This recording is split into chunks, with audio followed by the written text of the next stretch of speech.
오늘 같이 나누실 말씀은 마태복음 1장 2절부터 17절까지 말씀입니다. 마태복음 1장 2절부터 17절까지 말씀입니다. 교독하겠습니다. 아브라함이 이삭을 낳고 이삭은 야곱을 낳고 야곱은 유다와 그의 형제들을 낳고 유다는 당나라에서 베레스와 세라를 낳고 베레스는 세사를 낳고 세사는 람을 낳고 람은 아비나답을 낳고 아비나답은 나손을 낳고 나손은 살몬을 낳고 살몬은 라합에서 보아스를 낳고 보아스는 롯에서 오벳을 낳고 오벳은 이새를 낳고 이새는 다윗 왕을 낳으니라. 다윗은 우리아의 아내에게서 솔로몬을 낳고 솔로몬은 르호보암을 낳고 르호보암은 아비야를 낳고 아비야는 아사를 낳고 아사는 여호사밧을 낳고 여호사밧은 요람을 낳고 요람은 우시아를 낳고 우시아는 요람을 낳고 요람은 아사를 낳고 아사는 스승야를 낳고 히스기야는 므낫세를 낳고 므낫세는 아몬을 낳고 아몬을 요시아를 낳고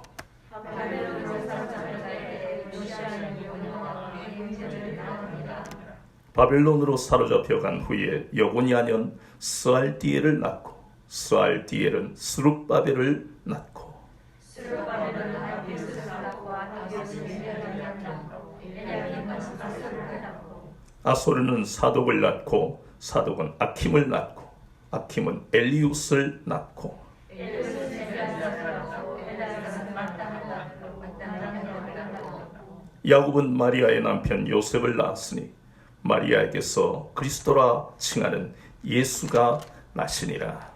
그런즉 모든 대수가 아브라함부터 다윗까지 14대, 다윗부터 바벨론으로 사로잡혀 갈 때까지 14대, 바벨론으로 사로잡혀 간 후부터 그리스도까지 14대더라. 아멘.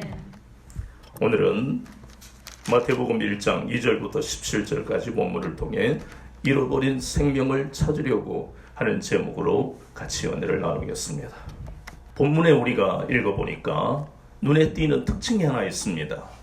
그것은 아버지의 이름이 아들의 이름으로 연결될 때에 어떤 단어가 하나 나옵니까? 낳고 그랬습니다. 저는 예전에 마태복음을 읽기 싫어서 이 1장을 넘긴 적이 있어요. 청년 때입니다. 뭐 그냥 낳고만 나오니까 재미가 없어요. 그뿐만 아니잖아요. 우리는 또 하나님의 율법에 대한 말씀인 레위기 같은 경우는 또 잘 알잖아요. 그런데 그런 모든 성경이 하나님의 말씀인 것은 틀림없습니다. 여기에 있는 낳고의 비밀을 우리가 조금 살펴봐야 되겠는데 이것을 우리는 생명고리라 그럽니다. 뭐라고 한다고요? 생명고리입니다. 물론 여기에는 우리가 아까 보았던 12절에 스알디엘은 누구를 낳고요? 스룹바벨을 낳고 이것은 틀린 게 아니고 역대상 말씀을 찾아보면 스알디엘은 스룹바벨을 낳은 적이 없어요. 그러니까 한 곳에서 뭔가가 이상하다 하면 다른 곳을 찾아보면 됩니다. 거기에 보면 스알디엘의 형제 중에 동생 이름이 아비야라는 형제가 있는데 그 아비야가 스룹바벨을 낳았어요. 근데 어째서 스알디엘의 자녀로 아들로 나오느냐? 그것은 지금이나 그때나 양자라는 것이 있잖아요. 그래서 이것은 틀림없는 아들. 어떤 경우는 손자가 대부분 이스라엘 문화에서는 아들로 이렇게 기록되기도 합니다. 중요한 것은 그것이 아니고요. 저를 보세요. 이 낳고라는 생명고리를 통해서 지금까지 읽었던 인물들이 대부분이 어떤 인물들은 영광스러운 이름도 있어요. 우리가 잘 아는 마태복음 1장 1절의 말씀이 무엇입니까? 아브라함과 다윗의 자손 예수 그리스도의 계보라. 그러면 그 두 사람 아브라함과 다윗은 영광스러운 이름이잖아요. 그런데 그 외에 욕된 이름도 있더라는 겁니다. 그 중에 우리가 잘 아는 열왕기 하나 역대상하에 보면 그 이름들 우리가 잘 아는 르호보암, 그렇죠? 르호보암은 하나님 앞에서 악을 행한 왕입니다. 그 다음에 또 아비야라든가 혹은 또 요람이라든가 찾아보면 그 다음에 아하스라든가 우리가 잘 아는 또 므낫세라든가 아몬, 이 6왕은 다른 왕도 악하지만 여기에 있는 이 낫고에 기록되어 있는 이 6왕은 성경에서 분명히 여호와 보시기에 악을 행하였더라, 그렇게 나오는 거예요. 그럼 욕도의 이름이잖아요. 그런데 또 그것뿐만 아니라 어떤 사람들은 율법에 따라 행하기도 하고 어떤 사람은 율법 벗어나기도 했어요.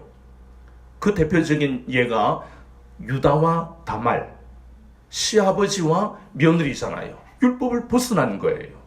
그뿐만 아니라 다윗과 바세바의 관계도 마찬가지예요. 여기 나오는 마리아도 그렇습니다. 마리아는 요셉과 약혼만 했어요.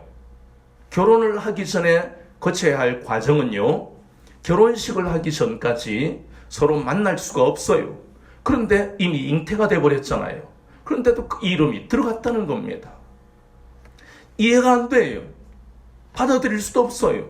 그러나 우리가 지난 시간에 했던 가장 중요한 게 뭐라 그랬죠? 마태복음의 이 족보의 목적을 우리는 잊어서는 안 됩니다. 가장 중요한 마태복음 족보의 목적은 메시아이신 예수 그리스도께서 이 땅에 오시는, 이것은 하나님이 구약에 약속하신 약속의 성취라는 거예요. 이것은 하나님의 섭리요 경륜이라는 것입니다. 아멘. 이것을 우리가 망각해버리면 성경 속에서 때때로 우리가 받아들이기 힘든 그 부분에 대해서 쓸데없는 시간을 허비할 수 있어요. 그 찾아볼 필요 없어요. 성경만 찾아봐야지 다른 거 인터넷에서 검색하면 외경이 어쩌고 하지 마세요. 우리의 마음에 아버지에 대한 신뢰만 있으면 아버지가 때때로 어떤 행동을 하더라도 받아들여야만 되는 거예요. 육신의 부모도 마찬가지잖아요. 자녀를 사랑하지 않는 그 부모는 부모가 아니에요. 그런 사람은 빼고 그 외에 대부분의 부모는 자녀를 사랑하는 거예요. 그러면 자녀의 입장에서 받아들이기 힘든 말과 행동이 있더라도 자녀는 어떻게 해야 돼요? 신뢰해야 되는 거예요. 그 다음은 하나님이 간섭하시겠지요? 부모가 문제면 부모를 간섭하고 자녀가 문제는 자녀를 간섭할 거예요.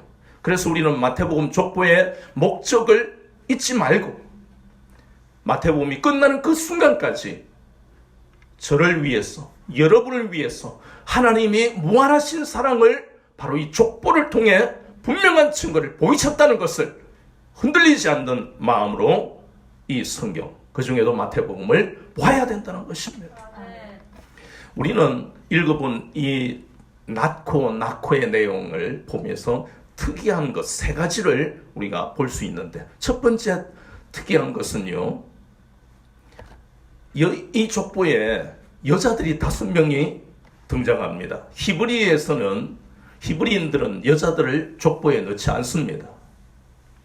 그런데 족보에 들어갔더란 말이에요. 그것을 우리는 깊이 한번 생각해 보고 싶은데, 그 중에서 여기에 나오는 라합과 룻은 이방 여인입니다. 이방 여인이니까 당연히 안 들어가는 것 아닙니까? 라합은 여리고 출신이고, 그리고 룻은 어디 출신이고, 모압 여인이고, 들어가서는 안 돼요. 그런데 여기에 대한 답이 어디에서 나옵니까? 예수님은 사도 바울을 통해서 사도행전에서 말씀하시는 거예요. 놀랍잖아요. 이렇게 의문이 되는 것을 세상의 다른 복음을 통해서 깨닫게 하시는데, 사도행전 10장에 보면 하나님은 베드로에게 환상을 통해서 레위기에서 기록된 먹지 못할 음식을 보여주시잖아요. 짐승들을. 그럼 베드로는 당연히 이것은 먹을 수 없습니다. 율법을 지켜야 하니까. 그런데 하나님 뭐라고 하십니까? 10장 14절 15절에 보면 거기에서 음성이 들리는데, 내가 어떻게 했다고요? 깨끗하게 했다. 거기에서 먹지 못할 박쥐라든가 이런 것은 바로 이방인을 상징하는 것입니다. 더 구체적으로는 사도행전 15장 7절에서 9절까지의 말씀을 보면 거기에는 하나의 사건이 나옵니다.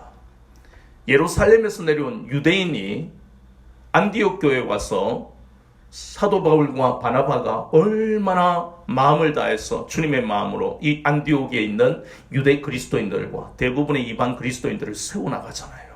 그런데 거기 와서 악한 짓을 합니다. 야, 너희들 이제 하나님의 자녀가 되었다고 웃기지 마라. 율법을 지키지 않으면 구원 못 받아. 이러면서 유대에서 내려온 그 유대인들이 이렇게 아주 악한 짓을 하는 거예요. 그러니 바울과 그리고 바나바의 입장에서는 얼마나 이것이 하나님께 죄가 되는지, 그래서 또 그리고 안디옥에서 구원받은 그리스도인들이 얼마나 이렇게 흔들려 버리겠어요. 왜냐하면 신명기 7장 6절을 보니까 이 유대인들은 뭐예요? 하나님이 택하신 선민들이잖아요. 그러니까 그건 알고 있는 안디옥의 그리스도인들은 혼란이 오는 거예요. 그래서 사도행전 15장에 보면 예루살렘 회의에 장로들은 바나바와 바울을 보내게 됩니다. 그래서 거기 가서 오늘날로 말하면 간증을 하는 거예요. 그게 아니다. 어떻게 됐는지 베드로도 이야기하고 그리고 바나바나 그리고 바울도 이야기하면서, 그러면서 거기에 모여있는 그 많은 유대 그리스도인들이 받아들이는 거예요. 아, 이방인에게도 구원이 임했구나. 그걸 받아들이는 거예요. 그게 사도행전 15장입니다. 로마서 3장 29절은 전에 우리가 이야기했던 대로 바울을 통해서 주님 뭐라 하십니까? 하나님이 유대인의 왕이기만 하신 게 아니고 이방인의 왕이기도 하다. 더 구체적으로 10장 12절에 가보니까 로마서 10장 12절에 하나님은 유대인과 이방인을 어떻게 안 하신다고요? 차별 안 하신다. 와, 그거 읽을 때마다 우리가 감격이 되잖아요. 이 중에 유대 혈통을 가진 분이 계십니까? 우리 다 이방인이잖아요. 이방인이라는 것은요, 예수님 시대까지 저주받은 인생이었어요.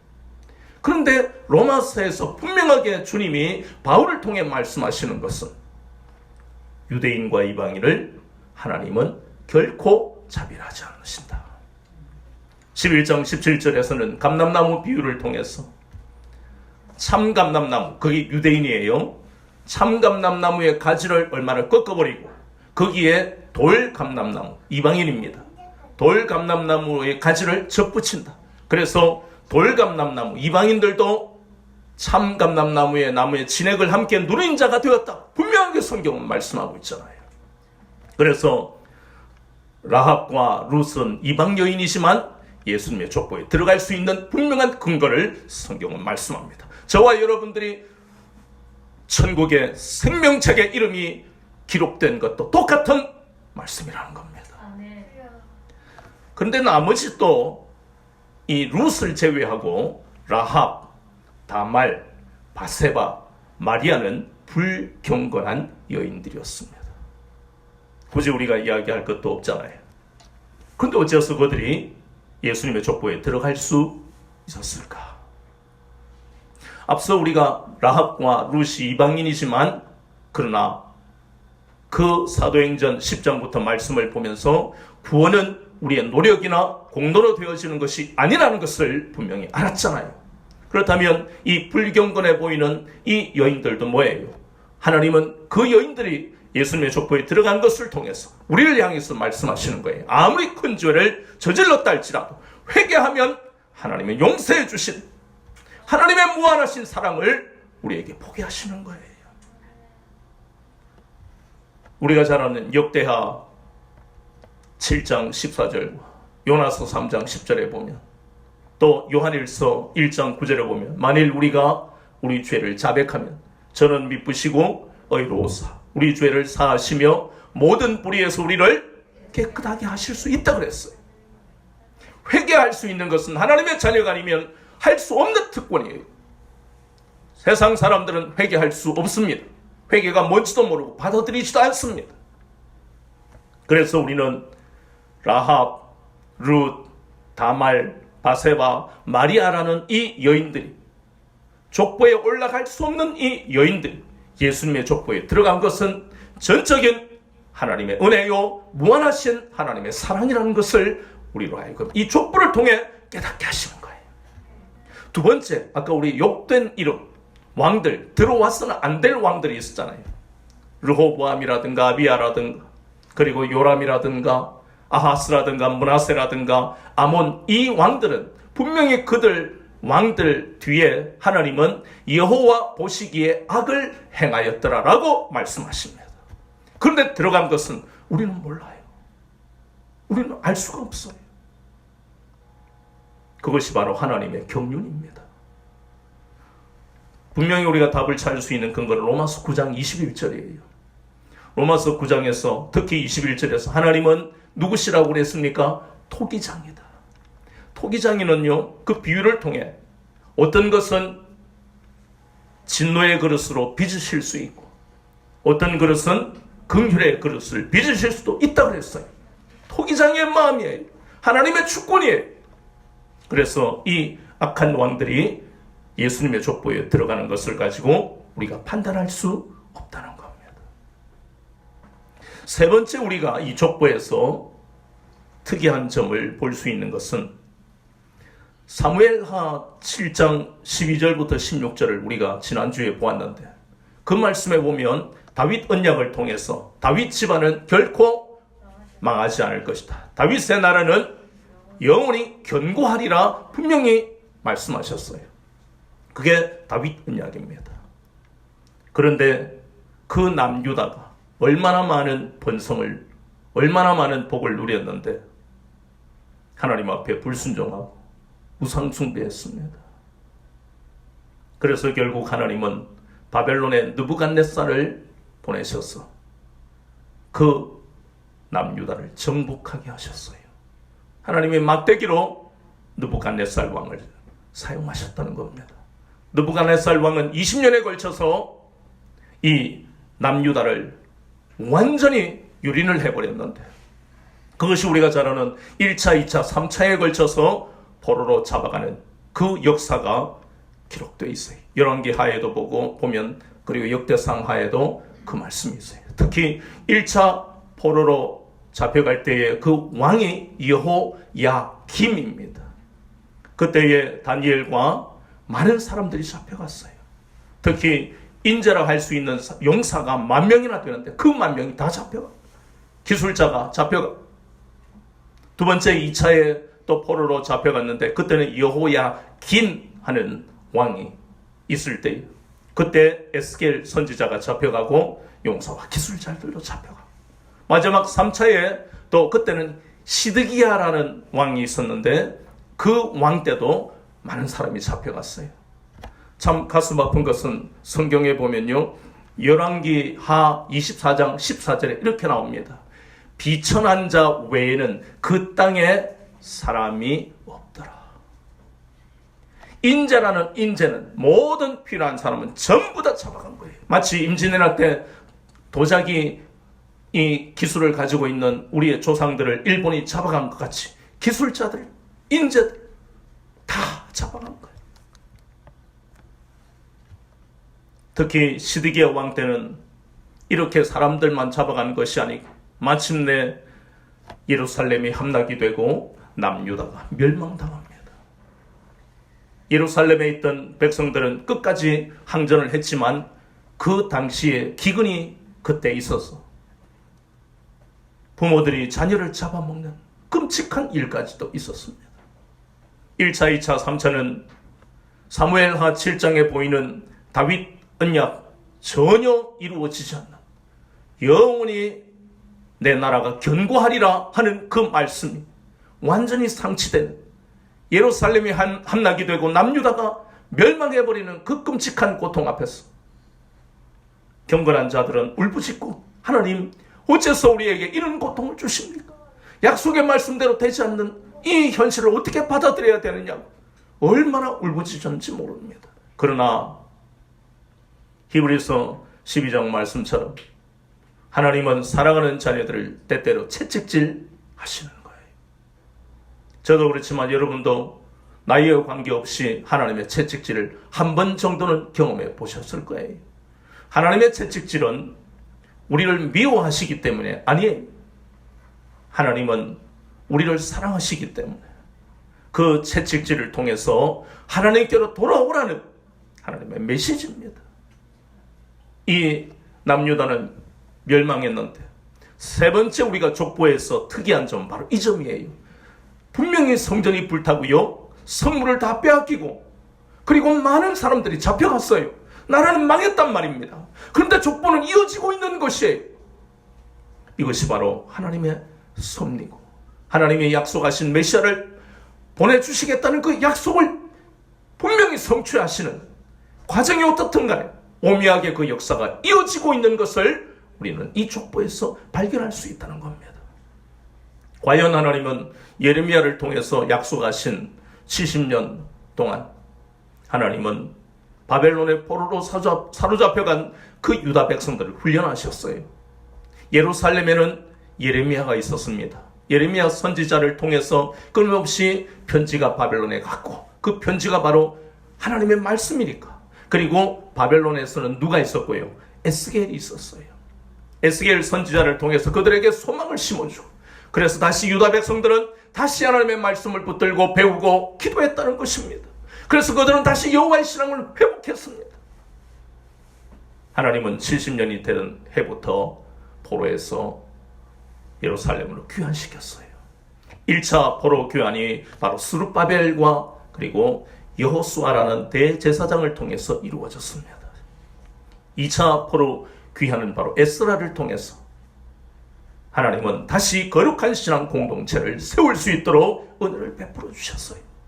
3차는 우리가 잘 아는 대로 느헤미야를 통해서 3차 포로 귀환이 이루어졌습니다.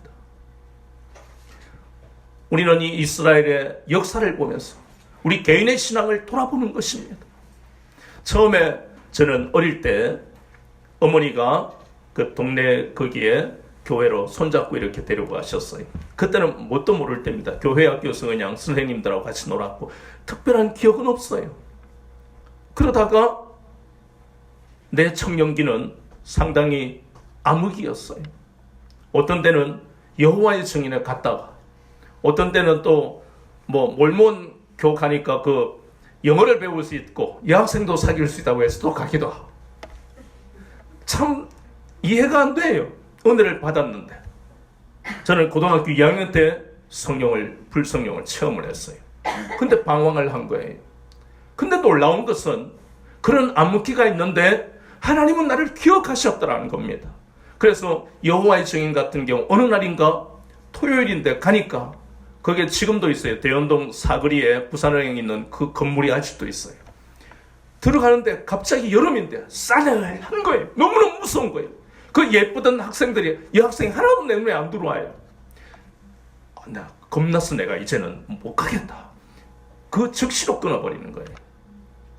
하나님은 이 이스라엘의 이러한 가슴 아픈 역사를 통해서 그들을 새롭게 하시지만 우리는 인생을 살면서 이 고통이 얼마나 큰지 70년 동안 물론 바벨론에서 농사도 짓고 자기 소유를 가질 수도 있었어요. 그러나 포로라는 그 모든 것이 회파된 그러한 고통, 모든 세계의 중심이 예루살렘에 있다라고 믿었던 그 신앙의 정체성이 무너져버리고 선민이란 모든 그 자존감이 무너져버린 것이에요. 우리 신앙생활도 마찬가지예요. 하나님 은혜로 살지만 우리가 하나님과 멀어지면 몸은 교회에 있지만 마음이 점점 멀어지면 이 세상이 얼마나 좋습니까? 너무너무 안락해요. 돈만 있으면 된다 그러잖아요. 돈만 있으면. 그러면 거꾸로 돈만 있으면 타락하지만 돈이 없으면 거칠어지잖아요. 돈이 없으니까 거칠어지고 싸우잖아요. 그것은 곧 이스라엘이 그 죄로 하나님을 의지하지 않았다가 포로가 되었던 그 역사가 우리의 삶에도 똑같이 투영되는 겁니다. 과거뿐만 아니에요. 앞으로도 마찬가지입니다. 내 자녀가 이런 마귀의 포로로 살아가는 그런 비참한 삶이 되지 않으려면 우리 부모들이 정신을 차려야 되고 교회의 신앙의 선배들이 정신을 차려야 되는 것이에요. 한국교회 욕을 하고 그거 신경 쓰지 마세요. 그 중요한 게 아니라 내 구원이 지금 중요한 거예요. 소극적인 게 아닙니다. 내가 온전히 그리스도의 장성한 자가 되면 그 능력이 세상에 퍼지게 돼 있어요. 이 시대처럼 그리스도인이 힘이 없던 시대가 어디 있습니까? 남에게 선한 영향력을 미치기 위해서는 하나님의 말씀 위에 굳건하게 서야 된다는 것이에요. 하나님은 이 족보에서 우리에게 보게 하신 세 가지의 특이한 점을 통해서 우리의 구원은 내 노력과 공로로 된 것이 아니라 어떤 죄를 저질렀다 할지라도 회개하고 하나님 앞에 나오면 사함을 받는 것이고, 그리고 우리 삶에 원하지 않는 일이 나타났다 할지라도 하나님의 섭리 가운데 있음을 굳게 믿고 하나님을 의지해야 된다는 것이고, 내가 죄를 지었으면 하나님 앞에 나와서 회개해야 되는 것이고, 그것이 선민 이스라엘이 우리에게 보인 교훈입니다. 디모데후서 3장 16절 17절에 뭐라고 말씀하셨습니까? 모든 성경은 하나님의 감동으로 된 것으로 교훈과 책망과 바르게 함과 의로 교육하기에 유익하니 이는 하나님의 사람을 온전케 하고 선한 일을 하도록 만드신다고 분명히 약속하셨잖아요. 교훈이 되잖아요.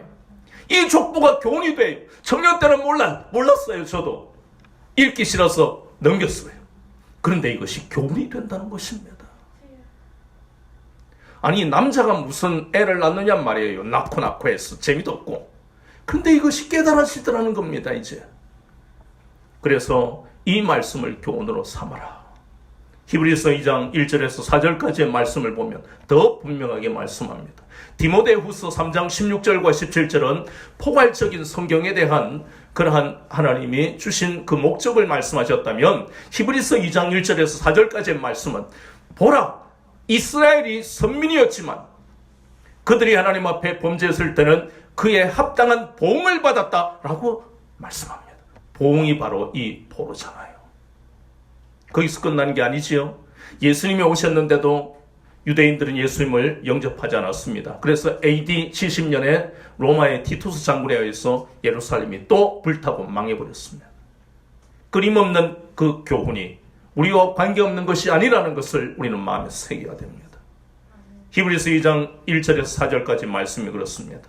그렇다면 큰 구원, 우리입니다. 이제 큰 구원이라고 성경은 말씀합니다. 선민보다도 더 큰 의미가 바로 큰 구원입니다. 선민의 개념이 이제 어떻게 변했습니까? 예수 그리스도를 믿어야만 선민이 되는 것으로 바뀌었습니다. 큰 구원을 받은 너희가 범죄하면 거기에 대해서 하나님이 보응하시지 않겠느냐라고 히브리서는 말씀합니다. 우리가 이제 기억해야 할 것은 그렇습니다. 이 말씀이 참 우리의 가슴을 때리는 것은 저와 여러분은 이 구원의 역사에 아무것도 한 것이 없다는 것이 이 말씀을 통해서 우리가 깨달으시는 거예요. 신앙생활을 30년을 했든 이제 1년째 되는 사람이든 혹은 5대 6대 집안의 사람이든 혹은 목사든 그것이 지금 아무것도 중요하지 않다는 것을 깨닫게 되는 것이에요. 그것이 하나님의 말씀이 내 속에 모든 잘못된 가치관과 사고방식을 밀어내면 우리는 새롭게 되어서 살아갈 수 있습니다. 인생의 연륜이 우리를 변화시키는 게 아닙니다. 학벌이 우리를 변화시키는 게 아니에요. 가진 재산이 우리를 변화시키는 게 아닙니다. 에베소서 4장 24절에 날마다 우리를 변화시키는 것은 하나님의 의와 진리라고 말씀하셨잖아요. 하나님의 말씀을 단순히 성경을 읽는 데서 우리의 영성이 깊어지는 게 아닙니다. 베레아 사람들은 어떻게 했지요? 날마다 하나님의 말씀을 상고했습니다. 상고는요, 신학자들이 성경을 연구하는 수준과 비슷해져야 된다는 것이에요. 그거 어떻게 해요? 그런데 방법은 있잖아요. 하나님은 우리를 사랑하셔서 제가 연구해서 주님을 깊이 만난 그 말씀이 주어지면 우리 단톡방에 설교 동영상으로 올라가고 그것을 여러분들이 서너 번 읽으면서 그 속에서 은혜를 받잖아요. 여러분이 할 수 없는 걸 제가 열심히 앞으로 계속해서 할 테니까 열심히 설교 동영상을 통해 묵상을 올리시고 그뿐만 아니라 일주일 내내 그 말씀을 묵상할 때 여러분은 느끼지 못하지만 담대함이 여러분 속에 들어가는 거예요. 왜요? 말씀이 주는 능력으로 여러분이 변화되는 거예요. 히브리서 시편 12편 6절에 하나님의 말씀은 흑동 안에서 7번이나 단련한 은같이 정결하다 그랬잖아요. 여러분이 정결해져 가는 거예요. 이전보다 더. 시편 19편 7절에는 하나님의 말씀이 완전해서 우리의 영혼을 소성시키는 거예요. 세상은 우리를 얼마나 죽이잖아요. 고통을 주잖아요. 못 살아갈 것 같잖아요. 그런데 하나님의 말씀을 깊이 살아있는 말씀을 붙들 때에 우리 영혼이 소성한다는 겁니다. 시편 119편 105절에는 하나님의 말씀은 발등상의 뿌리, 우리의 인생의 빛이라고 그랬습니다. 하나님의 말씀을 열면 우둔한 것을 깨닫는다. 130편에서 130절에서 말씀하죠. 예레미야서 23장 29절에 하나님의 말씀 불이라고 그랬어요. 우리의 연약함을 다 태워버리고 두려움을 태워버리고 방망이 같은 말씀은 반석을 깨뜨립니다. 이 말씀들이 우리를 살리는 거예요. 우리를 살릴 수 있는 것은 우리가 얼마나 신앙생활하고 연륜이 어떻게 되는 그런 것은 하나도 중요한 게 아닙니다. 그것을 의지했던 이 유다 백성들과 유대인들이 어떻게 됐는가를 너희들은 큰 교훈으로 삼으라는 것이 성경 말씀입니다. 바리새인들도 외식했기 때문에 그들은 예수님의 말씀 받아들이지 않았습니다. 현대판 바리새인들이 안 되려면 겸손하게 내가 있는 직분과 내 삶의 어떤 것들을 내려놓고 온전히 이제 신앙생활을 처음 한다는 마음으로 말씀을 통해 하나님을 만나야 됩니다. 예수님은 잃어버린 생명을 되찾게 하시려고 이 땅에 오셔서 우리의 희생제물이 되셨습니다. 그 은혜를 우리는 잊어서는 안 됩니다. 로마서 8장 32절에는 그 아들까지 우리를 위해 내어주신 하나님의 무한하신 사랑을 우리는 잊어서는 안 됩니다. 그러려면 우리 행동으로 하나님 앞에 보여야 되는 것입니다. 어떻게 그 은혜와 사랑을 잊지 않느냐? 그것은 말씀을 통해서 날마다 하나님을 만나는 신앙의 습관이 우리 가운데 새롭게 있어야 된다는 겁니다. 그것만이 하나님이 우리를 기억하시는 유일한 방법이에요. 그 말씀은 연구하는 것을 말하는 게 아니라 어느 곳에 가더라도 휴대폰을 통해서 앱을 통해 얼마든지 말씀을 볼 수 있어요. 말씀을 떠나버리면 우리는 옛 모습이, 옛 습관이 우리에게서 또 나타납니다. 없어진 게 아니에요. 마귀는 끊임없이 우리에게 열등감을 심어주고 과거에 나빴던 습관을 다시 돌이켜서 하나님께로부터 멀어지게 만드는 것이 마귀가 하는 일이에요. 그러나 말씀을 붙들면 마귀는 한 길로 왔다가 일곱 길로 도망갑니다. 2022년도 새해에는 이렇게 주님을 정말 그 은혜를 감사하고 하나님의 무한하신 사랑을 잊지 않는다면 그 증거로서 말씀을 가까이 하십시오. 기도할 때에도 말씀을 외워서 말씀으로 기도하시고 그 말씀이 곧 하나님이십니다. 하나님을 붙들고 기도하고 하나님을 붙들고 살아가는데 어떤 대적이 어떤 문제가 우리를 넘어뜨리겠습니까? 말씀을 붙들고 기도하고 살아가는 사람은 인생에 결국 실패하지 않습니다. 하나님이 우리를 실패의 인생으로 살게 하시려고 우리를 부르신 게 아니에요. 요한복음 10장 10절에 도둑이 오는 것은 도둑질하고 죽이고 멸망시키는 것뿐이에요. 내가 온 것은 양으로 생명을 얻게 하고 더 풍성한 삶을 살게 하신다는 겁니다. 2022년도에 그걸 받으려고만 하지 마시고 먼저 내 습관을 점검하고 돌아보고 우리가 아주 쉬운 거예요. 말씀을 가까이 하는. 그래서 하나님이 어떻게 보상하시고 어떤 상급을 주시는지 처음 하는 복된 2022년도가 되시기를 주님의 이름으로 축원합니다.